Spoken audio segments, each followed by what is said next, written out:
জাতীয় পার্টির ৯ বছর ক্রমাগত শাসন, স্বৈরাচারী শাসন, যেটার জন্য তাদেরকে চলে যেতে হয়েছে, উচ্ছেদ করা হয়েছে তাদেরকে, এবং একটা বিশাল আন্দোলন। এই ২৪-এর যে আন্দোলন, এখন যারা সাক্ষী তারা হয়তো ওই ৮৬, ৮৭, ৮৮, ৮৯, ৯০ ওই সময়ের আন্দোলনটা তারা দেখেননি। আমরা ওটা সাক্ষী, আমরা বুঝতে পারি যে ওটার তীব্রতা কত ছিল।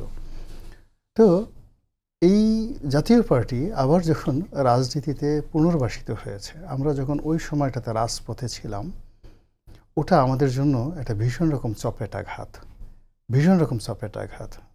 পুরো ৮০-র দশকে যারা ছাত্র রাজনীতি করেছেন, ইনক্লুডিং মান্না ভাই সহ সবাই, জাতীয় পার্টির নাম শুনলে আমাদের গোসা এসে যায়। এখন যদি হঠাৎ করে জুলাই যোদ্ধা যারা আছে তাদের সামনে শেখ হাসিনাকে বসিয়ে দেওয়া হয়, তাদের সামনে ছাত্রলীগ, যুবলীগ সবাইকে যদি আনা হয়, আবার যদি জয় বাংলা, বাংলার জয়, বঙ্গবন্ধুর গান বাজানো হয়, ওদের যেভাবে কষ্ট লাগবে।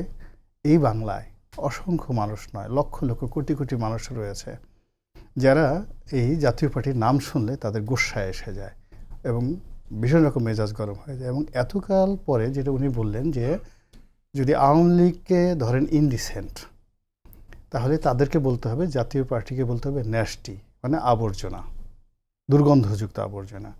নিজেদের ৯ বছরের কুকর্ম, সেই কুকর্মটা আবার পরবর্তীকালে তারা গলিয়ে পচিয়ে তারপরে শেষে সেটাকে আবার দুর্গন্ধযুক্ত করে আওয়ামী লীগের যে বর্জ্যগুলো আছে সেই বর্জ্যের সঙ্গে মিলিয়ে তারা বাংলাদেশের রাজনীতির নামে যা কিছু উপহার দেওয়ার চেষ্টা করেছে, সেটা গণতন্ত্র ধ্বংস করেছে, রাজনীতির যে কালচার সেটাকে ধ্বংস করেছে, এবং এখন পর্যন্ত এই সেম কাজটা করে যাচ্ছে। আমি কোনো অবস্থাতে সাপোর্ট করি না।